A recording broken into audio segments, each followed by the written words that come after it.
আওয়ামী লীগের সাবেক সংসদ সদস্য হাজী মোহাম্মদ সেলিমকে গ্রেফতার করা হয়েছে। তার বিরুদ্ধে একাধিক মামলা রয়েছে। রোববার মধ্যরাতে পুরান ঢাকার বংশাল এলাকা থেকে গ্রেফতার হন হাজী সেলিম। সাংবাদিকদের এ তথ্য নিশ্চিত করেছেন ঢাকা মহানগর পুলিশের যুগ্ম কমিশনার রবিউল ইসলাম ভূঁইয়া।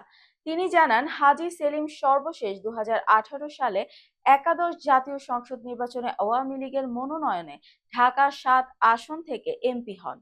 তিনি দীর্ঘদিন ধরে আওয়ামী লীগের রাজনীতির সঙ্গে জড়িত।